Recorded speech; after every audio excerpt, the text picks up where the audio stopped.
my mother-in-law called me and said that I guess people are trying to make it seem like she took my kid. In all honesty, even Tone said that he don't mess with his mom like that. I know that he doesn't, because he's an independent man. He don't like to ask for help. So if he doesn't mess with his mom like that, then why is there so much confidence to allow the baby that's not biologically related to them to just be over there? Because as far as the whole defects thing, do you understand why people was really confused about how, you know, because a lot of people in the comments have had their experiences with defects, or they have worked for defects, and they pretty much are saying that is not the process. That does not sound right. Like they wouldn't. I've been in defects too. I know that's not the process, but the mother-in-law, Tone's mom, she'll be willing to cooperate. Like if I'm able to get in touch with Josias' people or iPatch, she'll be willing to cooperate as far as getting a paternity test and everything else. I'm not sure.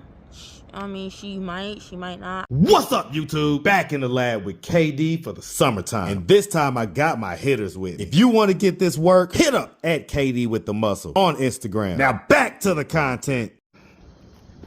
What's up, YouTube? Atlanta Street Interviews out here with the update. So we got ILIANA. Let's see if we could turn. Let me see if I could just turn this. There we go. The lighting's much better that way. Okay. So have you gotten a chance to catch up on all the videos and everything? I honestly haven't. It's just been a lot going on. What do you mean? I mean, my mother-in-law called me and said that I guess people are trying to make it seem like she took my kid, and that's not the case. DFAX was involved, and his family is our family. So, I mean, honestly, I'm tired of people always thinking that she took our kid away from us. That's not what happened. It's the fact that he is with family right now. And even if DFAX wasn't involved, it's the fact that we want, you know, them to get used to Divine get used to them, because that's family. So I don't know why people assume that she's basically so-called kidnapping the kid or taking the kid away, and that's well, not it. So let's do this, right? So for one, it sounds like she has watched the videos. Yeah, because her god sister sent it to her. Okay, so she has watched the videos. So how you doing, miss? If you ever want to explain your side, you know, straight from your perspective, you can reach me at atlantastreetinterviews@gmail.com. I'd love to hear your perspective.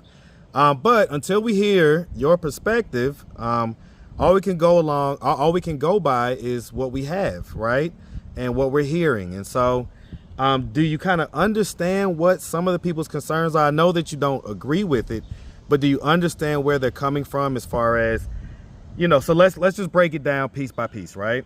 So first and foremost, you know, the whole deal with, oh, and by the way, I have found iPatch's Instagram.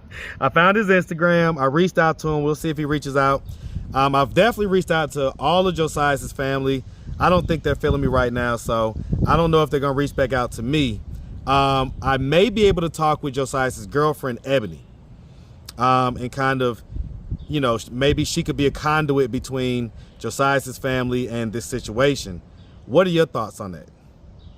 I mean, I'm not trying to be rude, but I don't got time for Josias and his situation, honestly. That's just, it's just no. Well, but what do you mean? Because, I mean, if he's the biological father. If he is, then yeah, but I don't want to, I've seen people, like, where they have a baby mama and stuff, and then they got a girl, and then they be trying to tell you, oh, well, I want the kid too, and it's just, I'm not trying to get, Josias can come see him, but I hope they know that they're not going to be alone with Divine, because that's, no, I have trust issues. So I'm not going to let somebody, I don't even know Josias' family. I barely know Josias. But I haven't met his family. I haven't talked to nobody on his side of the family. They don't know me. So for them to just say, I want to come get him or something, I'm not going to let that unless me and Tone can come with. So that's just my point of view. So only reason I know people say that I don't know Antonio's family like that, I have stayed with his mother. I have been over there. I spend almost a week with them. I get it, so but in all honesty, even Tone said that he don't mess with his mom like that. I know that he doesn't, because he's an independent man. He don't like to ask for help. So if he doesn't mess with his mom like that, then why is there so much confidence to allow the baby that's not biologically related to them to just be over there? Because I trust her. He trusts his mom, but he doesn't talk to her because he doesn't feel like he needs help a lot. He's a grown man. You know, a man wants to learn how to do things on their own. They want to, be independent, know they can take care of their family on their own. But it came to the decision where we had to give him to his mom for temporarily, and so he can, meet the family and all, even though we're in different states. But it's the fact that he wants to be independent. He wants to do his own thing. No, he can be the man of the house and take care of his family. I get it. So let's like I say, let's break it down piece by piece, right? So real quick, so as far as the whole defects thing, do you understand why people was really confused about how, because a lot of people in the comments have had their experiences with defects, or they have worked for defects, and they pretty much are saying that is not the process. That does not sound right. Like they wouldn't. I've been in defects too. I know that's not the process, but me, Tone, and everybody else, we don't have no reason to lie. We don't have no reason to lie. I have no reason to lie. I've been nothing but truthful, and I'm not gonna lie about my own son. That's not how I am. A couple people just wanted to confirm. So the baby is in South Carolina. He's not like somewhere hidden or anything like that. I talk to him every night. Okay. I mean, I be on the phone with them. I speak to him. He laughs and giggles. He's safe. He's happy. Okay. I'm gonna go up there soon. Visit the family, spend time with him while Tone's work and get situated. So, that's just that. Because a lot of people was also asking, well, why not bring you up there as well, so that it could be a little bit of stability. You can kind of keep that. Because I have separation anxiety from Antonio. It used to be when we first got together, I would have panic attacks start to self-harm because I don't know where Tone is, and he was out going to get food and all that, and I didn't have a phone at the time, so it was hard to know like where he was and all. I would have to ask my neighbor and stuff, can you call Antonio's phone? And he was like, hey, I'm right here. It's okay. I'm just went to up the street, go get some food. Because I would have separation. That's why I'm like this to Tone. If I don't know where he is or something, I will panic. That's why when he's at work, I call him. I ain't gonna lie, I probably get on his nerves, but I have separation anxiety from being away from Tone for a long time because I have abandonment issues. So, let me ask. I'm a real quick about that, right? Because when you was out there and you was doing what you was doing, right? Like, I don't know. To me, like the eye patch guy, right? You didn't ask his first name, like after the maybe third or fourth time. He doesn't talk that much. He doesn't. He just ups and leave. And then after he has that with me, he would be like, "Oh, I got a girlfriend." I'm like, "Then why do you keep messing with me?" Like I'm just walking into the corner Nothing store. ever made you say, well, "Let me ask this guy's name real quick." No, I don't know. I was messed up on drugs. I'm so I clean. guess you was in your thing. You was in your stuff. I was just trying to, just get myself together. Okay. Honestly, I multiple times, if people don't know, I wasn't always on the streets the whole time until I met Tone. Most of the time, I was in a mental hospital, getting myself together, making sure my mental health state. Because I was like, this isn't me. This isn't me. This is not what I do. So I was trying to get my mental health state. Half the time, I was staying with one of my friends, getting myself together, making sure I got, some of my health together, make sure I have a place to go. And then I would admit my own self into a mental hospital just so I can, get some therapy and all. And that's a really good thing, right? That's a really good thing. And then one day I just met Tone, and Tone helped me get everything. I'm about to get disability. I'm about to do all this. And it's just right now we're trying to get situated. Tone doesn't get paid until, a little bit later, but it's all right. We're just trying to help, get food and all that. So if y'all can donate, that's good. But yeah, I just want to keep it on the baby, right? Because I think that's where, people were just trying to figure out. So shortly after the biological, shortly after the paternity test, basically, is when the baby just so happens to be gone. And I guess people just wanted to make sure that it wasn't a situation where like Tone's mom convinced him to do this or anything like that? Tone's mom didn't even know about the video. She called me yesterday and said, "Oh, why is people saying that I try to take your kid?" I said, "I never said that. I never said you took the kid." She was like, "Well, I was confused," but she not mad at me. She was wondering why people are assuming that she took my kid, and that's not it. I came to myself and said, okay, well, if this is the best decision for his safety. So just to say, right, the reason why people are saying that is because they don't believe the DFAC story. So they don't believe honestly, that. Honestly, it's not what y'all believe, because at the end of the day, me and Tone and his mom and his family knows the truth. I'm not trying to be rude. It's the fact that if y'all feel a certain way, at the end of the day, if y'all think we're lying, that's okay. Because at the end of the day, we know the truth, and we told y'all the truth, and that's what y'all can believe. Well, no. I think that, so in other words, I think that I don't think that they think you're lying. I think that they think that maybe because you're maybe a little naive, or maybe that's kind of how you come off, right? That you may just be easily influenced. And so I think that what they're saying... Well, Tone found out the same way I found out. A phone call from him. We were shocked. We were both shocked. A phone call from his mom, right? Yes, because DFAS and so called that's her. Where, right. And so that's where people are having the issue. People are saying, well, that's not how DFAX works. DFAX isn't going to contact the next of kin or anything like that. They're going to come pull up to you guys, surprise visit, see what's going on, knock on the door. They already did that, though. That was like a couple months ago. At this point, they were just harassing us to take... It was her supervisor that wanted to take him. So... Okay, so I guess I get it, right? I get it. I guess I'm still just confused about that whole DFAX story, because I try to explain it the best I can, Marcus. I'm sorry. I try to explain the best I can. So. Okay, and so I mean, so you're fully comfortable, and you fully believe that that's 100% what happened, and that's why. Yes, because I witnessed it myself when I got the text and all from her, and she came down here, and I'm telling you, they don't have no reason to lie to me. Okay. I know them. They don't lie. They don't do none of that. They will tell me the truth. Okay. They treat me like family, and they know I don't have family.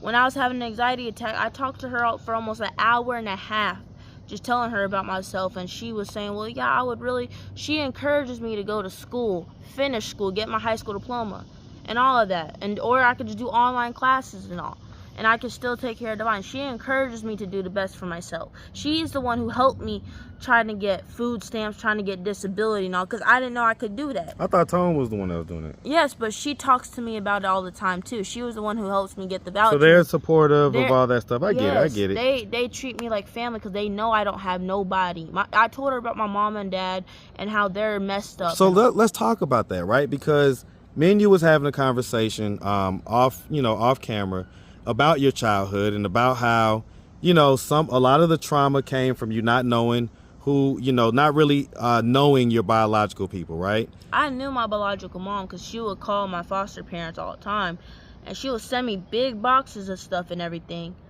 But my dad was the hardest person to find, because my mom, she's mentally health. Well, that's why I meant to say your dad, right? So basically that had caused a lot of trauma, right? You even ended up with a really good family at one point, and was living a middle class, maybe even slightly upper middle class life.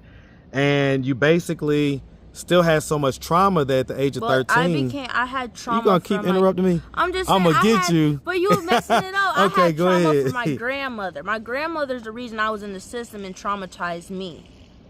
Because she neglected me, abused me. It wasn't even because I didn't know who my dad was. I didn't care about my dad until I was on my own and I was in foster care, actual foster care. My grandmother's the reason I had trauma. Okay. And so basically at the age of 13, you ended up burning down the family that was going to adopt you house. Yes. For basically just no reason. Actually, I was being bullied at school a lot, to the point it was physical. I was walking down. Some girl, it was like near Halloween, pushed me and scrapped my back up with a piece of glass. I get stitches and all. So I'm just like, what's the purpose of me to live if nobody likes me? I hate school. And bullying is really serious, because I almost tried to commit suicide. I was lucky to live after I burned down my house. because the whole house was collapsed. Was anybody else in the house with you? No, I was the only one. Oof. And my mom came home to a burnt down house and had to live in a hotel for about almost a year and a half. They just rebuilt her house. Yeah, that's something else, man. That's something else. So I mean, the point that I'm making is that there's a lot of trauma that comes with starting life off in this type of fashion, right?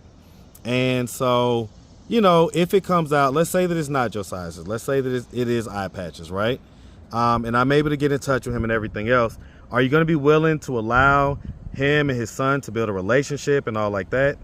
Yeah. I mean, I don't have nothing against it. It's just the fact, when I told eye patch that it could be his, this is what he said. Oh, I ain't my kid and I ain't going. No. Okay, so let me start. After I thought I was pregnant and I said, what if I'm pregnant? He said, oh, I'll just drop your ass at Grady. I said, so you're not going to care? He's like, I don't care. He told me multiple times he doesn't care if this is a kid or not. He doesn't care. He doesn't seem like somebody that would care for a kid that is mine and his, if it is his. So the many times, I even told Tony, like, did he really tell you that he would just drop you off at Grady? Yeah, I said, yeah, he did.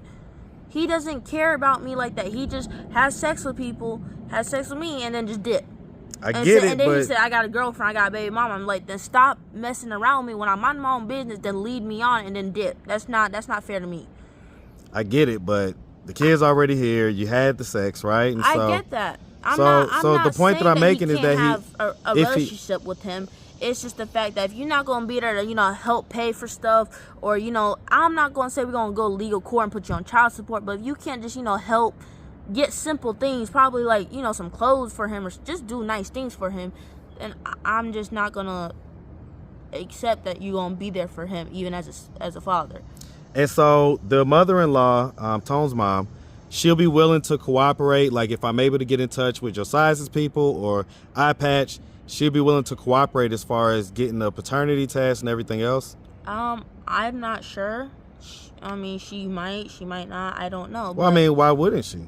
I mean, because it's not that we don't want him to know his family. It's the fact that we don't want somebody else tearing up our family that we already have with him.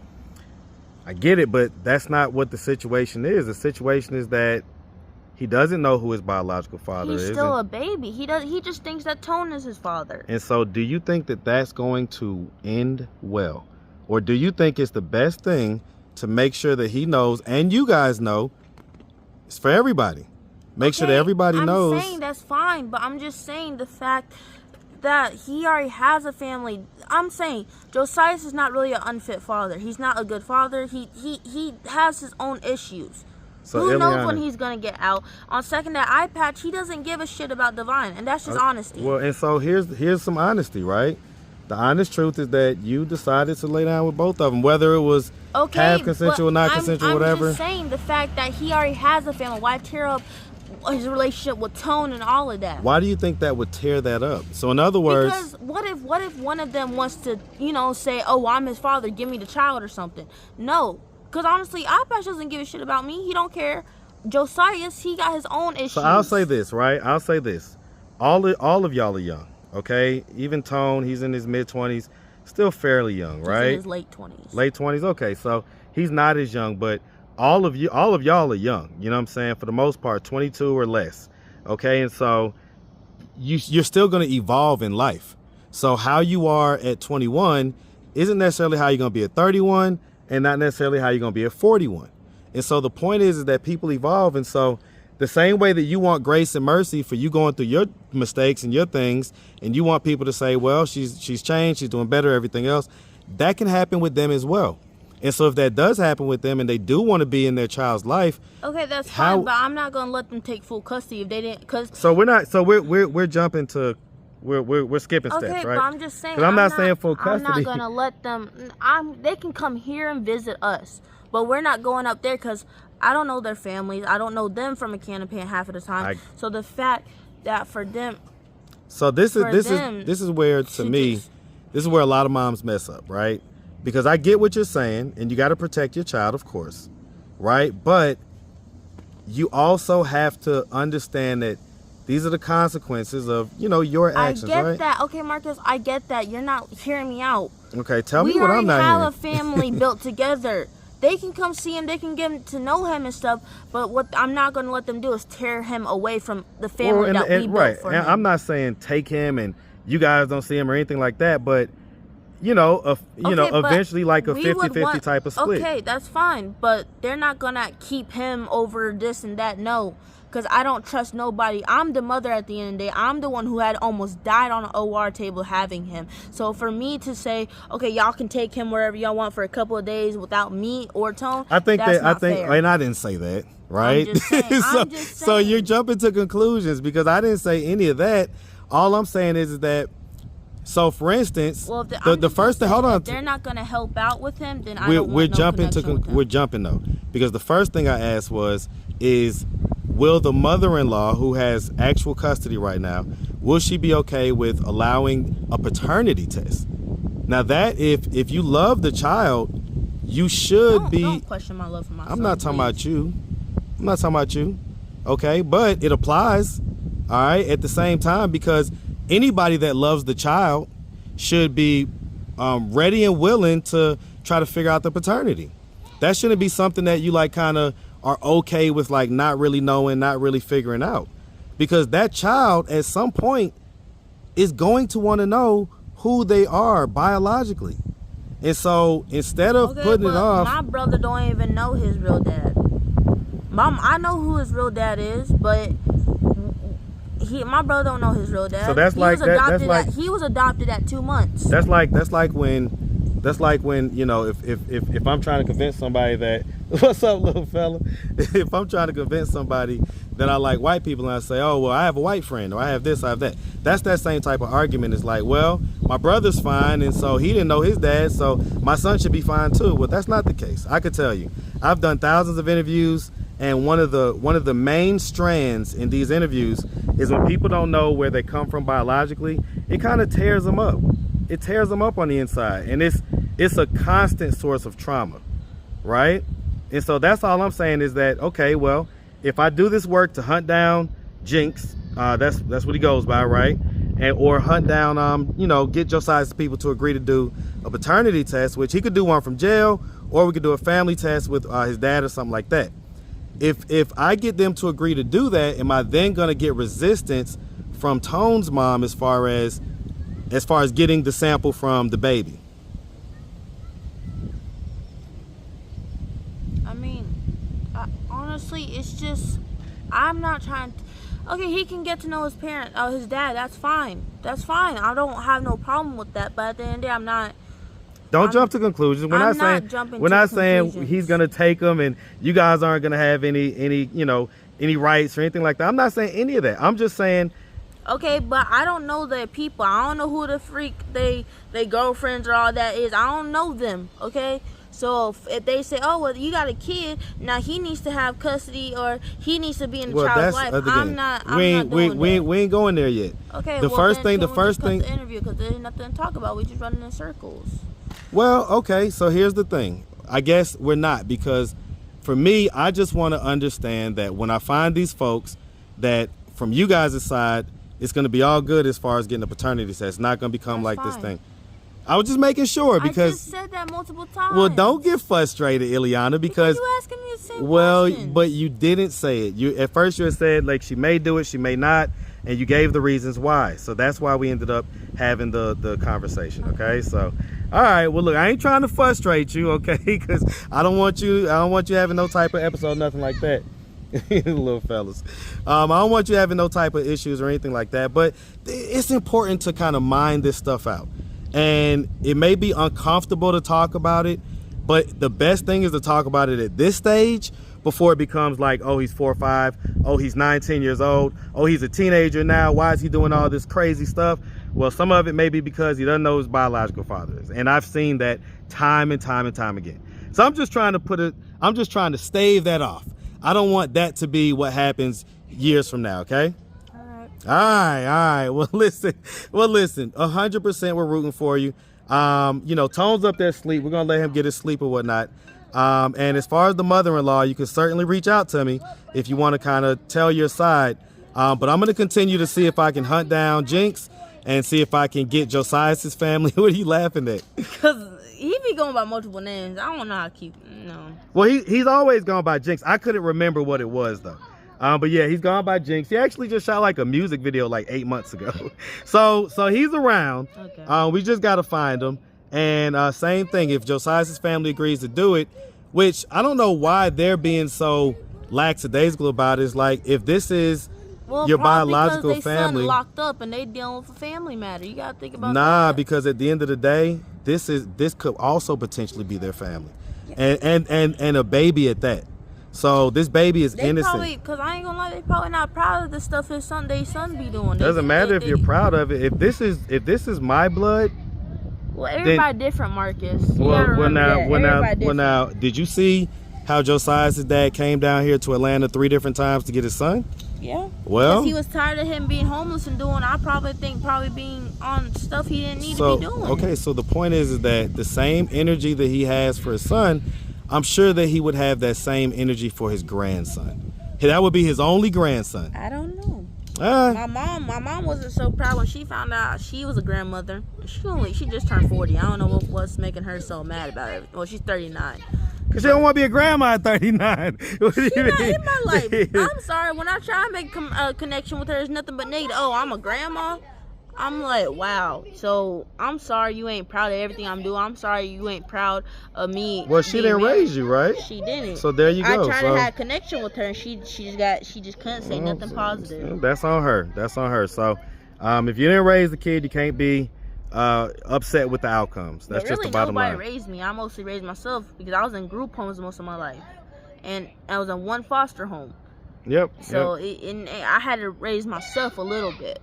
Well, and that's why I can speak so confidently towards you. And even when you get a little frustrated, hopefully you understand that I have a lot more experience in life. And so I've seen a lot more. And so I just know how these things work out. So it's definitely not to frustrate you, just to let you know, okay? But it's to give you the real talk that maybe other people won't give you. That's all, okay? All right, well, listen, on that note, same information, right? Mm-hmm. All right, Tone, we're going to get Tone up next time. Y'all making all that noise. Look at these little fellas, y'all. These little fellas. They good. I'm just messing with them. Oh, boy. Uh-oh. I ain't mean to get y'all in trouble. They was being good, just to let you know. I was just messing with them. Okay? All right. All right. About that. They rude. Well, look, Iliana, we really appreciate you and definitely wish you nothing but the best, okay? All right. You make sure you have a good one, sweetie. All right.